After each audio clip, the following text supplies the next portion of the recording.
Hello, ഇന്ന് നമ്മുടെ day 4 in ന്യൂസിലൻഡാണ്. നമ്മളിന്ന് ഫുൾ ഡേ ക്യൂൻസ് ടൗണിലാണ് സ്പെൻഡ് ചെയ്യുന്നത്. ക്യൂൻസ് ടൗൺ എന്ന് വെച്ചാൽ ഇവിടെ ഒരുപാട് അഡ്വഞ്ചേഴ്സ് ഉണ്ട്, അതാണ് ഇവിടുത്തെ ഒരു ഹൈലൈറ്റ്. അപ്പോൾ നമ്മളിന്ന് ആദ്യം പോകുന്നത് ക്യൂൻസ് ടൗൺ ഗോണ്ടോല ആൻഡ് ലൂജാണ്. അപ്പോൾ നമുക്ക് സ്റ്റാർട്ട് ചെയ്യാം.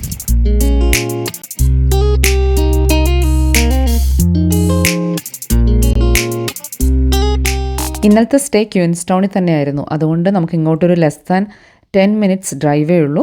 വണ്ടി പാർക്ക് ചെയ്തിട്ട് നമുക്ക് ഗോണ്ടോളയുടെ സ്റ്റാർട്ടിംഗ് പോയിന്റിലോട്ട് പോകണം. ഇത് ശരിക്കും 9:30ക്കാണ് സ്റ്റാർട്ട് ചെയ്യുന്നത്. നമ്മൾ പക്ഷേ ഒരു 8:45 ഒക്കെ ആയപ്പോൾ തന്നെ ഇവിടെ എത്തി.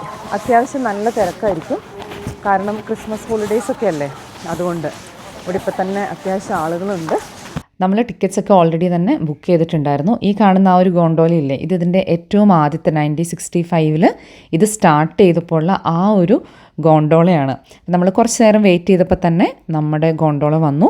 അപ്പോൾ ഇതിലൊരു 10 പേർക്ക് അറ്റ് എ ടൈം പോകാം. അവർ ചിലപ്പോൾ ഒരു ഫാമിലി അല്ലെങ്കിൽ 2 ഗ്രൂപ്പ്, 1-2 ഗ്രൂപ്പുകളായിട്ടാണ് അവർ വിടുന്നത്. അപ്പോൾ ഞങ്ങളിങ്ങനെ ഞങ്ങളുടെ ടേണിങ്ങിന് വേണ്ടി വെയിറ്റ് ചെയ്യാണ്.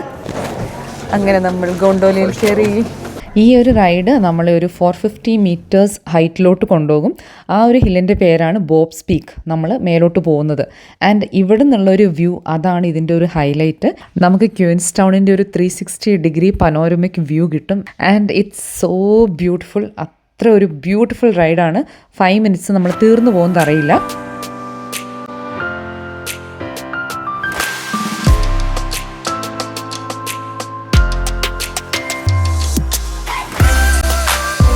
ഇങ്ങോട്ടുള്ള ഗോണ്ടോല റൈഡ് കഴിഞ്ഞു. അടിപൊളിയായിരുന്നു കേട്ടോ. സൂപ്പർ വ്യൂ ആയിരുന്നു.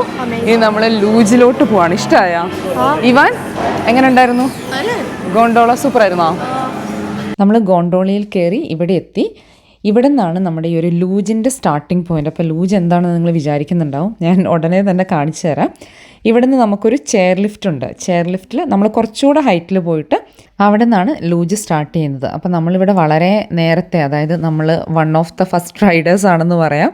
ഇവിടുന്ന് ഒരു ഫ്യൂ മിനിറ്റ്സ് കൊണ്ട് തന്നെ നമ്മൾ ലൂജിൻ്റെ സ്റ്റാർട്ടിംഗ് പോയിന്റിലെത്തും.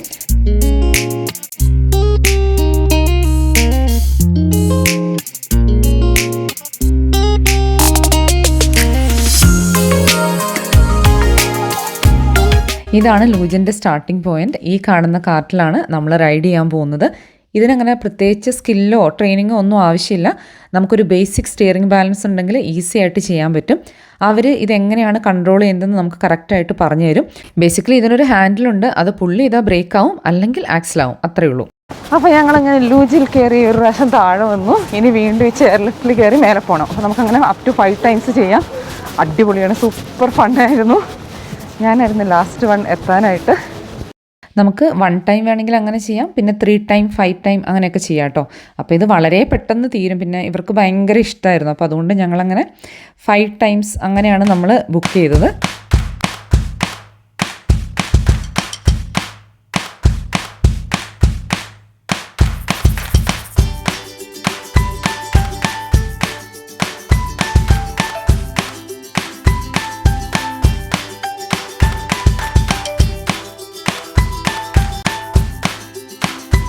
നമ്മൾ ലൂജൊക്കെ കഴിഞ്ഞ് ഇവിടെ പിന്നെ കുറച്ച് എന്താ പറയുക, ചെറിയ സീനിക് ട്രെയിൽസും കാര്യങ്ങളൊക്കെ ഉണ്ട്.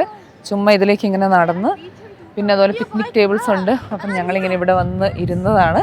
ലൂജും ഗോണ്ടോലയും ഒക്കെ എൻജോയ് ചെയ്തെങ്കിലും ഇതൊക്കെ കഴിഞ്ഞ് ഇവിടെ നിന്നുള്ള ആ ഒരു വ്യൂ ഉണ്ടല്ലോ, അതാണ് എനിക്ക് ഏറ്റവും ഇഷ്ടപ്പെട്ടത്. നമുക്ക് എത്ര നേരം വേണമെങ്കിലും അങ്ങോട്ട് നോക്കിയിരിക്കുക, അത്രയും ബ്യൂട്ടിഫുള്ളാണ്. ശരിക്കും നമ്മളെ ലിഫ്റ്റപ്പ് ചെയ്യാന്ന് പറയില്ല, അതുപോലത്തെ ഒരു ഫീലാണ്. പിന്നെ ഇവിടെ പാരാഗ്ലൈഡിംഗ് ആണ് ഇവിടുത്തെ ഒരു മെയിൻ പരിപാടി. ഒരുപാട് പേര് പാരാഗ്ലൈഡിങ് ചെയ്യുന്നുണ്ടായിരുന്നു. അതൊക്കെ ഇങ്ങനെ നോക്കി എൻജോയ് ചെയ്ത് കുറച്ചധികം നേരം ഞങ്ങളിവിടെ സ്പെൻഡ് ചെയ്തു. അത് കഴിഞ്ഞിട്ട് പിന്നെ ഇവിടെ ഒരു റെസ്റ്റോറൻറ്റ് ആൻഡ് ബാറൊക്കെ ഉണ്ട്. അപ്പോൾ അവിടെ നിന്നും നമുക്ക് നല്ലൊരു സീനിക് വ്യൂ കിട്ടും. പക്ഷേ എനിക്ക് തോന്നിയത് ആ ഒരു ഏറ്റവും മേലെ നിന്നാണ് നമുക്ക് ഈ ഒരു ക്യൂൻസ് ടൗണിൻ്റെയും ആ ലേക്കിൻ്റെയും ഒക്കെ ഏറ്റവും ബ്യൂട്ടിഫുൾ ആയിട്ടുള്ള വ്യൂ കിട്ടിയത് കേട്ടോ. പിന്നെ ഇവിടെ ഒരു സുവനീർ ഷോപ്പൊക്കെ ഉണ്ടായിരുന്നു. അപ്പോൾ അവിടെയൊക്കെ ഒന്ന് കയറി. അത് കഴിഞ്ഞിട്ട് ഞങ്ങൾ ആ ഒരു റെസ്റ്റോറൻറ്റിൽ കയറിയിട്ട് കുറച്ച് ചെറുതായിട്ട് സ്നാക്സ് അങ്ങനെ എന്തൊക്കെയോ മേടിച്ചു. ഇവിടെ ആണെങ്കിലും കുറേ ഓപ്ഷൻസ് ഉണ്ടായിരുന്നു കേട്ടോ.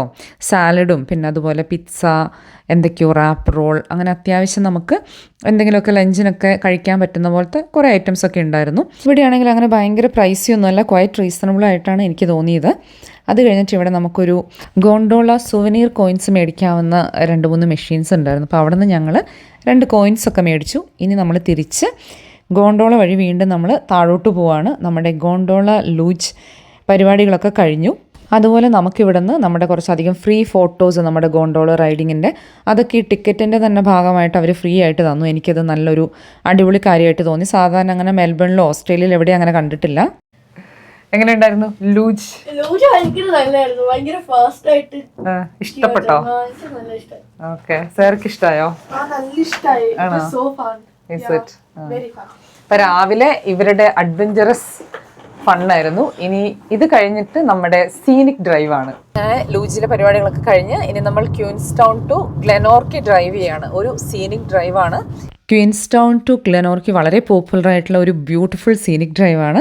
നമുക്ക് ഏകദേശം ഒരു 45 മിനിറ്റ്സ് ആണ്. അപ്പം എഗെയിൻ ഇതിൻ്റെ ഒരു സൈഡ് കുറേ നേരം ഈ ഒരു ലേക്ക് വക്കാട്ടിപ്പുമാണ്. നമ്മളീ പോകുന്ന വഴി ഒരുപാട് ഇങ്ങനെ വ്യൂ പോയിന്റ്സ് ഉണ്ട്. അപ്പം ഞങ്ങളിങ്ങനെ ഒരെണ്ണം കണ്ടപ്പോൾ അവിടെ നിർത്തിയതാണ്. അപ്പം നമുക്കിവിടെ ഇങ്ങനെ ഫോട്ടോസ് എടുക്കാനും ഇനി ഫുഡൊക്കെ ഉണ്ടെങ്കിൽ പിക്നിക്കായിട്ടിരുന്ന് കഴിക്കാനും അതിനൊക്കെയുള്ള സൗകര്യമുണ്ട്. നല്ല ബ്യൂട്ടിഫുൾ ഡ്രൈവാണ്.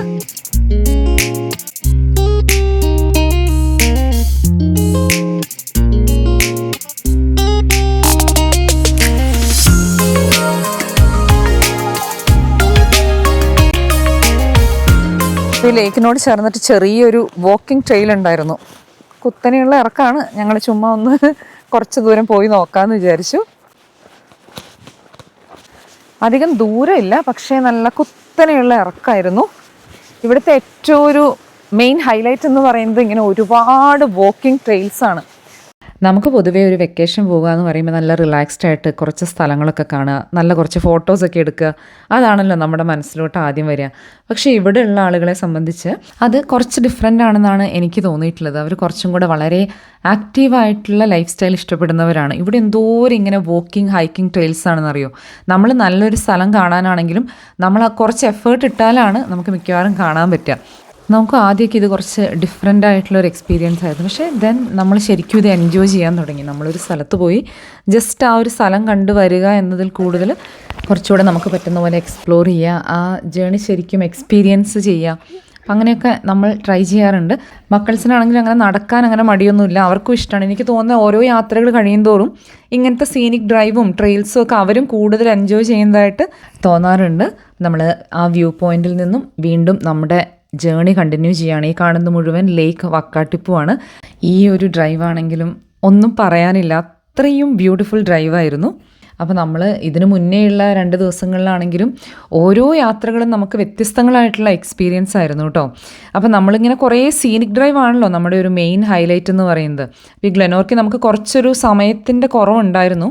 അതുകൊണ്ട് പോണോ വേണ്ടയോ എന്നൊക്കെ നമ്മൾ ആദ്യം ഒന്ന് സംശയിച്ചെങ്കിലും പിന്നെ എന്താണെങ്കിലും പോകാമെന്ന് വിചാരിച്ച് അങ്ങനെയാണ് നമ്മൾ പോയത് കേട്ടോ. സത്യം പറഞ്ഞാൽ പോയില്ലെങ്കിൽ വലിയ നഷ്ടമായേനേന്ന് തോന്നി, അത്രയും ബ്യൂട്ടിഫുൾ ഡ്രൈവായിരുന്നു.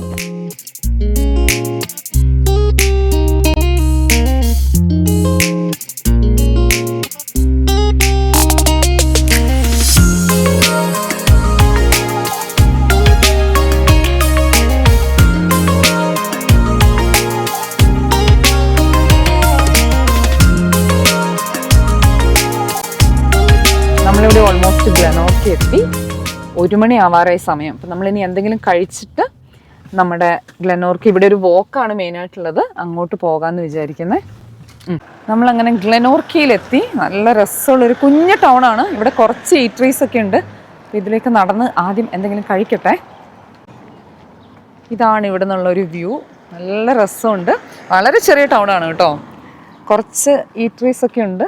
നമ്മളൊരു മെക്സിക്കൻ വൺ കണ്ടുപിടിച്ചിട്ടുണ്ട്. അവിടെ പോയി ഫുഡ് കഴിച്ചിട്ട് നമുക്ക് ബാക്കി എക്സ്പ്ലോർ ചെയ്യാം. ചെറിയ ടൗൺ ആണെങ്കിലും കുറച്ചധികം ഇങ്ങനത്തെ കുഞ്ഞു കുഞ്ഞി റെസ്റ്റോറൻറ്റ്സും ഈറ്ററീസും ഒക്കെ ഉണ്ടായിരുന്നു. മെക്സിക്കൻ ഞങ്ങൾക്ക് എല്ലാവർക്കും പൊതുവെ ഇഷ്ടമാണ്. അപ്പോൾ അതുകൊണ്ട് ഞങ്ങൾ ഈ ഒരു മെക്സിക്കൻ റെസ്റ്റോറൻറ്റിലാണ് കയറിയത്. നല്ല അടിപൊളി ഫുഡായിരുന്നു. സൂപ്പർ യമ്മി ആയിരുന്നു. നമ്മളങ്ങനെ ഫുഡ് നോക്കി കുറേ കറങ്ങി നടക്കുന്ന ഒരു സിറ്റുവേഷൻ ഉണ്ടായിട്ടേ ഇല്ല. ഒരുവിധപ്പെട്ട എല്ലാ ടൗണിലും ഇതുപോലെ ഇഷ്ടം പോലെ കുഞ്ഞി റെസ്റ്റോറൻറ്റ്സും ഈറ്ററീസും ഒക്കെ ഉണ്ട്. നമ്മൾ ഫുഡൊക്കെ കഴിച്ചു. നല്ല രസമുള്ളൊരു ചെറിയ ടൗണാണ് കേട്ടോ. ഇവിടുത്തെ ഒരു മെയിൻ അട്രാക്ഷൻ എന്ന് പറയുന്നത് ഇവിടുത്തെ ഒരു ലഗൂൺ സീനിക് വേ എന്ന് പറഞ്ഞിട്ട്, അപ്പം അതിൻ്റെ സ്റ്റാർട്ടിങ് ഇവിടെ എവിടെയോ ആണ്. അപ്പം നമ്മൾ അങ്ങോട്ടാണ് ഇനി പോകുന്നത്. നമ്മൾ ഫുഡൊക്കെ കഴിച്ചില്ലേ, അതിൻ്റെ വളരെ അടുത്താണ് ഈ ഒരു വാക്ക് വേ സ്റ്റാർട്ട് ചെയ്യുന്നത്. ഇതൊരു 1 to 2 hour റിട്ടേൺ എന്ന് പറഞ്ഞിട്ട് ഒരു ബോർഡൊക്കെ ഉണ്ട്. എത്ര ദൂരമാണെന്ന് കറക്റ്റ് അറിയില്ല. ഇങ്ങനത്തെ വാക്ക് വേസിൻ്റെയൊക്കെ ബിഗിനിങ്ങിൽ ഇവർ കറക്റ്റായിട്ട് എത്ര സമയമെടുക്കും, നമ്മളെന്തെങ്കിലും ശ്രദ്ധിക്കേണ്ട കാര്യങ്ങളുണ്ടോ, അതൊക്കെ കറക്റ്റായിട്ട് എഴുതി വെക്കും. സാധാരണ കിലോമീറ്റേഴ്സ് എല്ലായിടത്തും അവർ മെൻഷൻ ചെയ്യാറുണ്ട്. എന്താണെന്നറിയില്ല എവിടെ അവർ മെൻഷൻ ചെയ്യാതിരുന്നത്. അതുപോലെ മൾട്ടിപ്പിൾ പാത്സ് ഉണ്ടെങ്കിൽ അതിൻ്റെ ഡീറ്റെയിൽസ്, അങ്ങനെ നമുക്ക് ഭയങ്കര യൂസർ ഫ്രണ്ട്ലി ആയിട്ടാണ്. അതുപോലെ വലിയ വാക്ക് വേ ഒക്കെ ആണെങ്കിൽ ഇനി എത്ര ദൂരമുണ്ട്, അങ്ങനത്തെ ഡീറ്റെയിൽസൊക്കെ കറക്റ്റായി മാർക്ക് ചെയ്ത് വെച്ചിട്ടുണ്ടാവും. നമ്മളിത് കുറച്ച് ദൂരം പോയിട്ട് നമ്മൾ തിരിച്ചു വന്നു. നമ്മൾ ആ ഒരു ഫുൾ സർക്യൂട്ട് കംപ്ലീറ്റ് ചെയ്തില്ല കേട്ടോ. ചെറുതായിട്ട് മഴയൊക്കെ ചാറുന്നുണ്ടായിരുന്നു. പിന്നെ നമുക്ക് വളരെ എക്സൈറ്റിംഗ് ആയിട്ടുള്ള ഒരു പരിപാടിയുണ്ട്. അതുകൊണ്ട് നമ്മൾ തിരിച്ച് ക്യൂൻസ് ടൗണിലോട്ട് പോകാനുള്ള പരിപാടിയാണ്. അപ്പോൾ ഇവിടെ ഒരു സുവനീർ ഷോപ്പ് കണ്ടിട്ട് അത് നല്ലൊരു ഷോപ്പായിരുന്നു കേട്ടോ. കുറച്ചുകൂടി ഒരു റീസണബിൾ പ്രൈസിംഗ് ഒക്കെ ആയിരുന്നു. അപ്പോൾ നമ്മൾ കുറച്ച് സാധനങ്ങളൊക്കെ ഇവിടെ നിന്ന് മേടിച്ചു. നമ്മൾ ഗ്ലെനോർക്കിൽ നിന്നും തിരിച്ച് വരുന്ന വഴിയാണ്. ഇനി നമ്മുടെ ഒരു പരിപാടി എന്താണെന്ന് വെച്ചാൽ ബഞ്ചി ജമ്പിങ് ആണ്. നമ്മുടെ എന്ന് വെച്ചാൽ മക്കൾസിന് വേണ്ടിയിട്ടാണ്. അപ്പം ക്വീൻസ് ടൗൺ കഴിഞ്ഞിട്ടാണ് കവാരു ബ്രിഡ്ജ് അല്ലേ, കവാരു ബ്രിഡ്ജ് എന്ന് പറഞ്ഞിട്ടുള്ള ആ ബ്രിഡ്ജിൽ നിന്നാണ് ചാടുന്നത്. അപ്പം നമുക്ക് ഗ്ലെനോർക്കിൽ നിന്ന് ഒരു 1.5 മണിക്കൂറോളം ഡ്രൈവ് ഉണ്ട്. ക്വീൻസ് ടൗണിൽ നിന്ന് അപ്പുറത്തോട്ടൊരു 30 മിനിറ്റ്സ്. നമ്മൾ തിരിച്ചു പോകുന്ന വഴി ചെറുതായിട്ട് മഴ പെയ്യുന്നുണ്ടായിരുന്നു. നമുക്ക് ഈ ഒരു ദിവസങ്ങളിലുടനീളം അവിടെ ഇവിടെയൊക്കെ ഇങ്ങനെ മഴ ഇടയ്ക്കിടയ്ക്ക് പെയ്തെങ്കിലും നമുക്കങ്ങനെ വലിയൊരു ബുദ്ധിമുട്ട് അല്ലെങ്കിൽ നമ്മൾ പ്ലാൻ ചെയ്ത കാര്യങ്ങൾ ചെയ്യാൻ പറ്റാതെ വരുന്നൊരു സ്റ്റേജ് വന്നില്ല. നമുക്ക് ജെനുവിൻലി മിസ്സായ ഒരു സ്ഥലം ഹുക്കർ വാലിയാണ്. അതർവൈസ് ചെറിയ മഴയൊക്കെ ഉണ്ടെങ്കിലും കാര്യങ്ങളൊക്കെ നല്ല അടിപൊളിയായിരുന്നു. ക്യൂൻസ് ടൗൺ എത്താറായപ്പോൾ ഭയങ്കര മഴയായിരുന്നു. അപ്പോൾ ഞങ്ങൾ വിചാരിച്ചു ഇവർ മഴയത്തായിരിക്കുമോ ബഞ്ചി ജമ്പിംഗ് എന്നൊക്കെ. പക്ഷേ ക്യൂൻസ് ടൗൺ അങ്ങ് കഴിഞ്ഞപ്പോഴത്തേക്കും വെതർ അങ്ങ് മാറി, നല്ല പ്ലസൻ്റ് ആൻഡ് സണ്ണിയായി. ഈ കാണുന്നതാണ് കവാരു ബ്രിഡ്ജ്. അപ്പോൾ ഇവിടെ നിന്നാണ് ഇവരുടെ ബഞ്ചി ജമ്പിങ്. അപ്പോൾ ഇത് ഇവരുടെ പ്ലാനാണ്, ഇവരുടെ ഒരു ഭയങ്കര ആഗ്രഹമായിരുന്നു. ബക്കറ്റ് ലിസ്റ്റ് പോലത്തെ സംഭവമാണ് ബഞ്ചി ജമ്പിങ് എന്ന് പറയുന്നത്. ഇതിനോട് ചേർന്ന് ഇഷ്ടം പോലെ പാർക്കിംഗ് ഒക്കെ ഉണ്ടായിരുന്നു. അപ്പോൾ നമ്മൾ വണ്ടിയൊക്കെ പാർക്ക് ചെയ്ത് നമ്മൾ പാർക്കിങ്ങിൽ നിന്ന് നോക്കുമ്പോൾ ചെറിയൊരു ബിൽഡിംഗ് ആണ് കേട്ടോ. പക്ഷേ നമ്മളതിൻ്റെ ഉള്ളിലോട്ട് കയറിയപ്പോഴത്തേക്കും അത് വലിയൊരു ബിൽഡിങ്. ആൻഡ് അതിൻ്റെ ഉള്ളിലോട്ടങ്ങ് കയറി ചെല്ലുമ്പോഴത്തേക്കും വേറെ തന്നെ ഒരു വൈബാണ്. നല്ല അടിപൊളി മ്യൂസിക്കും നല്ലൊരു സ്ഥലമാണ്. നമുക്കിങ്ങനെ കുറച്ച് നേരം വെയിറ്റിംഗ് ഒക്കെ ഉണ്ടാവുമല്ലോ, അപ്പോൾ ഇങ്ങനെ റെസ്റ്റ് എടുക്കാനുള്ള സ്ഥലമുണ്ട്. അവിടെ ഒരു വലിയ സ്ക്രീനിൽ ഓൾറെഡി നടക്കുന്ന ബഞ്ചി ജമ്പിൻ്റെ വീഡിയോസൊക്കെ ഇങ്ങനെ ലൈവായിട്ട് കാണാം. പിന്നെ ഒരു ചെറിയൊരു കഫേയൊക്കെ ഉണ്ട്. പുറത്തും അകത്തും ഒക്കെ ഇരിക്കാനുള്ള സൗകര്യങ്ങളുണ്ട്. നല്ലൊരു അടിപൊളി ഫെസിലിറ്റിയാണ്. അപ്പോൾ ഈ ബ്രിഡ്ജിൽ നിന്നാണ് ഇവർ ചാടുന്നത്. അപ്പോൾ അവരിങ്ങനെ വന്ന് ഓൾറെഡി അതൊക്കെ നോക്കുകയാണ്. 2 പേർക്കും ഒരു ടെൻഷനും ഒന്നുമില്ല. അവർ ഭയങ്കര എക്സൈറ്റഡ് ആണ്. എന്ത് തോന്നുന്നു ബിഫോർ ദ ജമ്പ്? ഓക്കെ, ഇതും നമ്മൾ ഓൾറെഡി ബുക്ക് ചെയ്ത ആക്ടിവിറ്റി ആയിരുന്നു. 4:30 ആയിരുന്നു നമ്മുടെ സ്ലോട്ട്. ബട്ട് 6 o'clock ആയിട്ടാണ് നമ്മുടെ ബഞ്ചി ജമ്പിങ് കഴിഞ്ഞത്. ഞങ്ങൾ പിന്നെ ഒരു കോഫിയൊക്കെ മേടിച്ച് ബഞ്ചി ജമ്പിങ്ങിൻ്റെ ബിഹൈൻഡ് ദ സീൻസൊക്കെ എക്സ്പ്ലോർ ചെയ്ത് അങ്ങനെ സമയം കളഞ്ഞു. ഞാൻ ആദ്യമായിട്ടാണ് കാണുന്നത്. നമ്മൾ ഈ ബഞ്ചി ജമ്പിങ് എന്ന് കേട്ടിട്ടുണ്ടെന്നല്ലാതെ ഇതിൻ്റെ പുറകിൽ എന്താണ് ശരിക്കും നടക്കുന്നതെന്ന് ആദ്യമായിട്ടാണ് കാണുന്നത് കേട്ടോ. എനിക്ക് ഭയങ്കര കൗതുകവും ഇങ്ങനെയൊക്കെ ആണല്ലേ എന്നും തോന്നിയ ഒരു സംഭവമായിരുന്നു. പിള്ളേരെ പോലെ തന്നെ ഞാനും എക്സൈറ്റഡ് ആയിരുന്നു. ഞാനൊരിക്കലും ചെയ്യാൻ സാധ്യതയില്ല. ബട്ട് അവരുടെ കൂടെ നമ്മളും ഇങ്ങനെ ഭയങ്കര എക്സൈറ്റഡ് ആയിട്ടിരിക്കുകയാണ്. അപ്പോൾ ഇങ്ങനെയൊക്കെയാണ് ഇതിൻ്റെ പുറകിൽ. നമുക്ക് മൾട്ടിപ്പിൾ ഹാർനസ് ഉണ്ട്. ഇത് കണ്ടു കഴിഞ്ഞപ്പോൾ ഇത് ഭയങ്കര സേഫാണ്.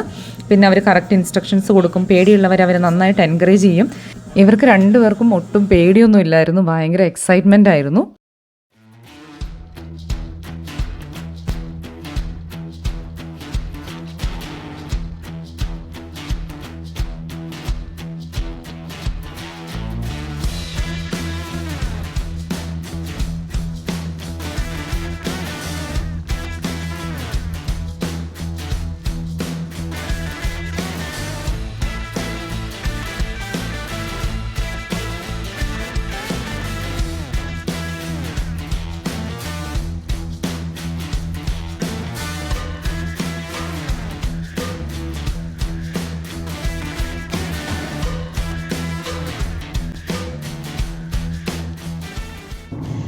നമ്മൾ ബഞ്ചി ജമ്പിംഗ് ഒക്കെ കഴിഞ്ഞ് തിരിച്ചു പോകുന്ന വഴിയാണ്. അപ്പം നമ്മളിനി ആരോ ടൗൺ എന്ന് പറയുന്ന ചെറിയൊരു ടൗണിലോട്ടാണ് നമ്മൾ പോകുന്നത്. നമ്മൾ ക്യൂൻസ് ടൗണിലോട്ട് പോകുന്ന വഴിയാണ്.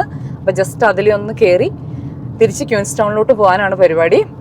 എങ്ങനെയുണ്ടായിരുന്നടാ ബഞ്ചി ജമ്പിംഗ്? നല്ല ഇഷ്ടമായോ? Will do it again? ക്യൂൻസ് ടൗണിൻ്റെ അടുത്തുള്ള ചെറിയൊരു ഹിസ്റ്റോറിക് ടൗൺ ആണ് ആരോ ടൗൺ. ഈ 1800s ഗോൾഡ് റഷിൻ്റെ ഒക്കെ ഒരു സമയത്ത് ഭയങ്കര പോപ്പുലറായ ഒരു കുഞ്ഞ് ടൗണാണ്. ഇവിടെ എന്ത് ഭംഗിയാണെന്നറിയോ, ആ ഒരു സമയത്തെ ബിൽഡിങ്സൊക്കെ അതേപോലെ പ്രിസർവ് ചെയ്തിരിക്കുകയാണ്. പിന്നെ ഇവിടുത്തെ ട്രാവലിൽ നമ്മൾ ശ്രദ്ധിച്ച ഒരു കാര്യം, ഒരു സ്ഥലത്തും നമ്മൾ പാർക്കിങ്ങിന് വേണ്ടി ബുദ്ധിമുട്ടേണ്ടി വന്നിട്ടില്ല. എല്ലാ സ്ഥലത്തും തന്നെ എന്ത് കുഞ്ഞ് ടൗൺ ആണെങ്കിലും ഇഷ്ടം പോലെ പാർക്കിംഗ് ഫെസിലിറ്റീസ് ഉണ്ട്. ആൻഡ് ഈ ഒരു ടൗണിൽ ആക്ച്വലി ഇഷ്ടം പോലെ കഫേസും ഈട്രീസും റെസ്റ്റോറൻറ്റ്സും ഒക്കെ ഉണ്ട്. അപ്പോൾ ഇന്ന് ഈവനിങ് ക്വീൻസ് ടൗണിൽ നിന്ന് ഫുഡ് കഴിക്കാം, അങ്ങനെ ഒരു പ്ലാനാണ്. അതർവൈസ് നമുക്ക് ലഞ്ചോ ഡിന്നറോ ഒക്കെ കഴിക്കാനും നല്ലൊരു ഓപ്ഷനായിട്ട് എനിക്ക് തോന്നി. ഇവിടുത്തെ ആ സ്ട്രീറ്റ്സൊക്കെ അതേപോലെ തന്നെ മെയിൻറ്റെയിൻ ചെയ്തിരിക്കുകയാണ്. 1800s 1900s ആ ഒരു സമയത്തെ ബിൽഡിങ്സൊക്കെ ആയിട്ട് വളരെ ഡിഫറെൻ്റ് ആയിട്ടുള്ള ഒരു വൈബാണ്.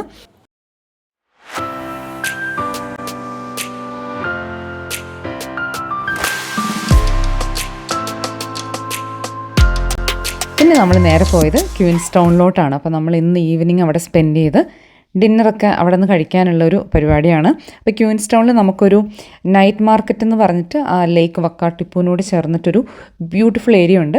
നമ്മൾ വണ്ടി കുറച്ച് മാറ്റി പാർക്ക് ചെയ്തിട്ട് അങ്ങോട്ട് നടന്നു പോവാണ് കേട്ടോ. നല്ല രസമാണ് ഈ ക്വീൻസ് ടൗൺ ഏരിയ ഒക്കെ. ഇവിടുത്തെ ഒരു ഭയങ്കര ഫേമസ് ആയിട്ടുള്ളൊരു സംഭവമാണ് ഫേഗ് ബർഗർ. അത് ഭയങ്കര തിരക്കാണ്. നമ്മളൊരു 2 മണിക്കൂർ ഇങ്ങനെ ക്യൂ നിന്നാലാണ് ബർഗർ കിട്ടുക. അപ്പോൾ അതിൻ്റെ ഒരു തിരക്കാണിത്. ഇത് ഓൺലൈൻ ഓർഡർ ചെയ്തിട്ട് നമുക്കൊരു 15-20 മിനിറ്റ്സിൽ കളക്ട് ചെയ്യാനുള്ളൊരു ഓപ്ഷൻ ഉണ്ടായിരുന്നു. പക്ഷേ ഞങ്ങൾ പോയ സമയത്ത് അങ്ങനെ ഒരു ഓപ്ഷൻ ഇല്ലായിരുന്നു. നമ്മളവിടെ ക്യൂവിൽ നിന്ന് തന്നെ മേടിക്കണം. 2 മണിക്കൂറൊക്കെ ക്യൂ നിന്ന് ബർഗർ മേടിക്കാനുള്ള ഒരു ക്ഷമ ഞങ്ങൾക്ക് 2 പേർക്കും ഇല്ല. അതുകൊണ്ട് ഞങ്ങൾ തൽക്കാലം അത് വേണ്ടാന്ന് വെച്ചു. ഇത് മോർണിംഗ് 7 to ഏർലി മോർണിംഗ് 2:30 വരെ ഇത് ഓപ്പൺ ആണ്. പിന്നെ നമ്മൾ ക്വീൻസ് ടൗൺ മാർക്കറ്റ് ഏരിയയിലോട്ട് പോയി കഴിഞ്ഞാൽ ഭയങ്കര ലൈവ്ലി ആയിട്ടുള്ളൊരു സ്ഥലമാണ്. സ്ട്രീറ്റ് സർക്കസും അതുപോലത്തെ പല ആക്ടിവിറ്റീസും അവിടെ ഇങ്ങനെ നടക്കുന്നുണ്ട്. പിന്നെ സ്ട്രീറ്റ് ഫുഡുണ്ട്, നല്ല അടിപൊളി ഫുഡാണ് കേട്ടോ. കുറേ സ്റ്റോളുകളുണ്ട്. അപ്പോൾ അവരവിടെ തന്നെ ലൈവായിട്ട് നമുക്കുണ്ടാക്കി തരുന്നതാണ്. അപ്പോൾ നല്ല യമ്മി ആയിരുന്നു. ഞങ്ങളെല്ലാവരും കുറേ ഡിഫറെൻ്റ് ആയിട്ടുള്ള സാധനങ്ങളൊക്കെ മേടിച്ച് നല്ല ക്വാണ്ടിറ്റി ഉണ്ടായിരുന്നു. എല്ലാ ഫുഡും തന്നെ ഒന്നിനൊന്ന് മെച്ചമായിരുന്നു.